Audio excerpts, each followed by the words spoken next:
എന്താണ് ശ്രേയസ്കരം അല്ലെ? ഇത് തമ്മിൽ എന്തെങ്കിലും വ്യത്യാസമുണ്ടോ അല്ലെ? അർജുനൻ ഭഗവത്ഗീതയിൽ ഭഗവാനോട് ചോദിക്കുന്നുണ്ട്, എനിക്ക് ശ്രേയസ്കരമായത് പറഞ്ഞു തരൂ എന്നാണ് പറയുന്നത് അല്ലെ? ശ്രേയസ്കരം എന്ന് വെച്ചാൽ പെർമനന്റ് ആയിട്ടുള്ള നന്മയാണ്. അതെന്നും നന്മ തന്നെയാണ്. നമ്മുടെ ആ ജീവിത കാലഘട്ടം അവസാനിക്കുന്നവരെ നമുക്ക് നന്മയുള്ളതാണ് ശ്രേയസ്കരമായിട്ടുള്ളത്. പ്രേയസ്കരം എന്ന് വെച്ചാൽ ടെമ്പററിയാണ്. അപ്പോഴത്തെ ആ ഒരു അവസ്ഥയിൽ മാത്രം നല്ലത് എന്നുള്ളതാണ് പ്രേയസ്കരം എന്ന് പറയും. അപ്പൊ നമ്മളിവിടെ പറയുന്നത്, നമ്മൾ ഇന്നിവിടെ സംസാരിക്കുന്നത് ശ്രേയസ്കരമായത്, യഥാർത്ഥത്തിൽ ശ്രേയസ്കരമായത്, ഒരു ജീവാത്മാവിന് യഥാർത്ഥത്തിൽ ശ്രേയസ്കരമായത് എന്താണ് എന്നുള്ളതാണ് നമ്മൾ ഇന്നിവിടെ കാണാൻ പോകുന്നത്. ഭഗവാൻ ഉദ്ധവരോട് പറയുന്നതാണ് എന്താണ് യഥാർത്ഥത്തിൽ ശ്രേയസ്കരം എന്ന് ഭഗവാൻ പറയുകയാണ് ചെയ്യുന്നത് അല്ലെ? എന്താണ് ഭഗവാൻ പറയുന്നത് നമുക്കൊന്ന് നോക്കാം അല്ലെ? ഭഗവാൻ ഉദ്ധവരോട് പറയുകയാണ്, ഉദ്ധവ, എൻ്റെ മായ എല്ലാവരെയും മയക്കുന്നതാണ്. അങ്ങനെ മയങ്ങിയവരാണ് അവരുടെ ബുദ്ധിക്കും ഇഷ്ടത്തിനും കർമ്മത്തിനും അനുസരിച്ച് ഈ ശ്രേയസിനെ വളച്ചൊടിക്കുന്നത്. അതായത് പലരും, നമുക്കറിയാം, നമ്മളെല്ലാവരും ഭൗതികമായിട്ടുള്ള 3 ഗുണങ്ങൾ നമ്മളെ എഫക്റ്റ് ചെയ്യുമ്പോൾ, നമ്മുടെ ആത്മാവിനെ ബാധിക്കുമ്പോൾ, നമ്മൾ പലരും പല ഗുണങ്ങളിൽ ഡൊമിനൻ്റ് ആയി നിൽക്കുന്നവരും പല ഗുണങ്ങൾക്ക്, ഈ 3 ഗുണങ്ങളുമായിട്ട് റിലേറ്റ് ചെയ്തിട്ടുള്ള ക്യാരക്ടേഴ്സിലേക്ക് മാറിയവരുമാണ് നമ്മൾ ഓരോ ജീവാത്മാക്കളും അല്ലേ? അല്ലെങ്കിൽ എല്ലാവരും ഒരുപോലെ ഇരിക്കണ്ടേ? ഇപ്പൊ പലരും പല ഏതാണോ നമ്മുടെ ഉള്ളിലുള്ള ത്രിഗുണങ്ങളിൽ ഏറ്റവും ഡോമിനൻ്റ് ആയിട്ട് നമ്മളിൽ ഇരിക്കുന്നത്, ആ ഒരു സ്വഭാവ സവിശേഷതകളിലുള്ള വ്യക്തികളായിട്ട് നമ്മൾ മാറുകയാണ് ചെയ്യുന്നത് അല്ലെ? അങ്ങനെയാണ് നമ്മുടെ സമൂഹത്തിൽ ഇത്രയധികം വ്യത്യസ്തങ്ങളായിട്ടുള്ള ആളുകൾ തന്നെ ഉണ്ടായിട്ടുള്ളത് അല്ലെ? അപ്പോൾ ഭഗവാൻ പറയാണ്, പലരും പലരുടെയും മനോഗതം അനുസരിച്ച്, എന്തുകൊണ്ടാണ് അവരുടെ മനോഗതം മാറിയത്? അവരെല്ലാവരും ഭൗതികമായ ചിന്താഗതിയിലൂടെയാണ് പോകുന്നത്. ഭഗവാൻ പറയുന്നു, മമ മായ ദുരത്തെ, ഭഗവാന്റെ തന്നെയാണ് മായ. ആ മായ എന്താണ്? മിഥ്യയായിട്ടുള്ള ഒരു ഇൻഫോർമേഷൻ നമുക്ക് തരികയാണ്. നമ്മൾ ഭൗതികമായ ചിന്താഗതിയാണ് കറക്റ്റ്, നമ്മളെല്ലാവരും ഇവിടെ ഈ ലോകത്തിൽ വന്നത് സുഖിക്കാനാണ് എന്നൊക്കെ ഒരു ചിന്തയാണ് നമുക്ക് ഓരോരുത്തർക്കും ഉള്ളത്. ആ ചിന്തയനുസരിച്ചാണ് ഓരോരുത്തർക്കും ഈ ശ്രേയസ്കരമായത് എന്താണെന്ന് മാറിപ്പോയത്. പലരും അവരവരുടെ തലത്തിൽ ഇരുന്നു കൊണ്ട് ശ്രേയസ്കരമായത് എന്താണെന്ന് അവർ തന്നെ വ്യാഖ്യാനിക്കുകയാണെന്നാണ് ഭഗവാൻ പറയുന്നത്. അവസാനം ഭഗവാൻ പറയുന്നുണ്ട്, യഥാർത്ഥത്തിൽ ശ്രേയസ്കരമായത് എന്താണെന്നുള്ളത് അല്ലേ?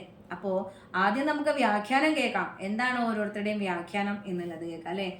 സ്വർഗലോക പ്രാപ്തി, അതായത് ഏറ്റവും ഈ മനുഷ്യജന്മം കിട്ടിയതിൽ ഏറ്റവും വലിയ പുണ്യം അല്ലെങ്കിൽ ഏറ്റവും വലിയ കാര്യം സ്വർഗത്തിൽ പോവുക എന്നുള്ളതാണ് എന്ന് വിചാരിക്കുന്ന ഒരു വിഭാഗം അവരെ പറയുന്നതാണ്. അതാണ് ധർമ്മമെന്നും അതാണ് ശ്രേയസ് എന്നും വിശ്വസിക്കുന്ന കർമ്മണ്ഡന്മാരെന്ന് വെച്ചാൽ കർമ്മമാർഗത്തിലൂടെ മുന്നോട്ട് പോകുന്ന ആളുകൾ. അവർക്ക് സ്വർഗമാണ് ഏറ്റവും വലിയ ലക്ഷ്യം. അവരുടെ ലക്ഷ്യം സ്വർഗമാണ്. സ്വർഗം കിട്ടിയാൽ മതി, വേറൊന്നും വേണ്ട. യഥാർത്ഥത്തിൽ മനസ്സിലാക്കൂ, ഈ 14 ലോകത്തിലെ ഒരു സ്ഥലമാണ് ഈ സ്വർഗം എന്ന് പറയുന്നത്. സ്വർഗത്തില് വലിയൊരു പ്രാധാന്യമൊന്നും ഇല്ല സ്വർഗത്തിന്. കാരണം എന്താ? പ്രപഞ്ച സൃഷ്ടി പ്രളയ സമയത്ത് ഈ പറയുന്ന സ്വർഗം പോലും ബ്രഹ്മലോകം പോലും, ബ്രഹ്മദേവന്റെ ബ്രഹ്മലോകം, സത്യലോകം പോലും ശാശ്വതമല്ല എന്നിരിക്കെ പിന്നെ ഈ സ്വർഗത്തിന് എന്താണ് പ്രസക്തി ഉള്ളത്? അപ്പോൾ ഒരു വിഭാഗം ആളുകള് ശ്രേഷ്ഠമായി കാണുന്നത് എന്തിനെയാണ്? സ്വർഗലോക പ്രാപ്തിയെയാണ്. ഇനി അടുത്ത വിഭാഗം കവികളാണ്. കവികൾ എന്ന് വെച്ച് കഴിഞ്ഞാൽ അവർക്കൊരു പ്രത്യേകതയുണ്ട്. അവർക്ക് എന്താണ്? മൂന്ന് കാലഘട്ടങ്ങളും, ഭൂതം, ഭാവി, വർത്തമാനം കാണാൻ സാധിക്കുന്നവരാണ് കവികൾ എന്ന് പറയും. ഇന്നത്തെ കവികളല്ല കേട്ടോ. ഇന്നത്തെ കവികളെ വെച്ച് കവികളെന്ന് പറയാൻ പറ്റില്ല. അപ്പൊ അവർക്ക് കീർത്തിയാണ് ശ്രേയസ്. അവർക്ക് കീർത്തി, പ്രശസ്തിയാണ് എന്ത്? ശ്രേയസ് എന്നാണ് അവർ ധരിച്ചു വെച്ചിരിക്കുന്നത്.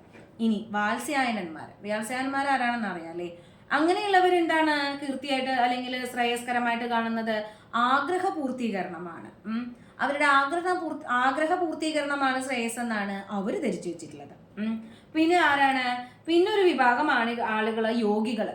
നമ്മൾ കഴിഞ്ഞ ഒരു ഷോർട്സിൽ പറഞ്ഞിട്ടുണ്ടായിരുന്നു, യോഗികള് അല്ലെങ്കിൽ യോഗസിദ്ധികൾ 18 തരം ഉണ്ട് എന്നല്ലേ? അതിൽ 8 എണ്ണമാണ് ഏറ്റവും ഇമ്പോർട്ടൻ്റ് എന്നും പറഞ്ഞിട്ടുണ്ടായിരുന്നു അല്ലെ? വളരെ പരിമിതമായ സമയം ആയതുകൊണ്ടാണ് 8 എണ്ണം വിശദീകരിക്കാൻ സാധിക്കാഞ്ഞത്.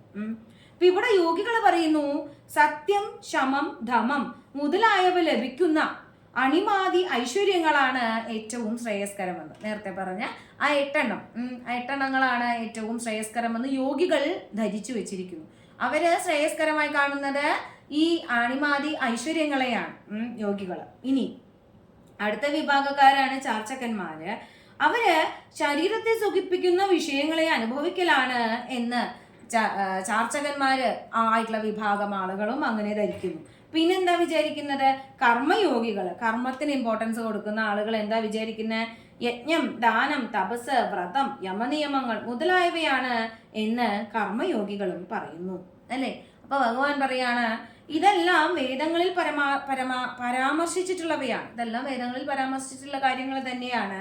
എന്നാൽ പരമമായിട്ടുള്ള ശ്രേയസ് ഇതൊന്നുമല്ല എന്ന് ഭഗവാൻ ഉദ്ധവരോട് പറയാണ് ചെയ്യുന്നത്. പിന്നെ എന്തായിരിക്കും പരമമായിട്ടുള്ള ശ്രേയസ്? അതൊന്ന് നോക്കാല്ലേ. കർമ്മങ്ങളെ കൊണ്ട് സമ്പാദിക്കുന്ന ഈ അനുഭവങ്ങളെല്ലാം ആദിയും അവസാനവും ഉള്ളവയാണ്. നമുക്കറിയാം ഈ പ്രപഞ്ചം അല്ലെ, 2 തരം പ്രളയങ്ങളുണ്ട് അല്ലെ. ഒന്ന് എന്താണ്, 2 തരം അല്ല 3 തരം ഉണ്ട്. അപ്പൊ അതിൽ നമ്മൾ പ്രധാനപ്പെട്ട 2 തരം പ്രളയം എന്ന് പറയുമ്പോൾ ഒന്ന് ബ്രഹ്മദേവന്റെ ഒരു ദിവസവും പ്രളയമാണ്, ബ്രഹ്മദേവന്റെ ഒരു ആയുസ്സും പ്രളയമാണ് അല്ലെ. 2 കൽപ്പങ്ങളായിട്ടാണ് പറയുന്നത്. അപ്പൊ ഈ 2 പ്രളയങ്ങളിലും നമുക്കറിയാം എന്താണ്, സൃഷ്ടി പുനർസൃഷ്ടി വീണ്ടും നടക്കുന്നുണ്ട്.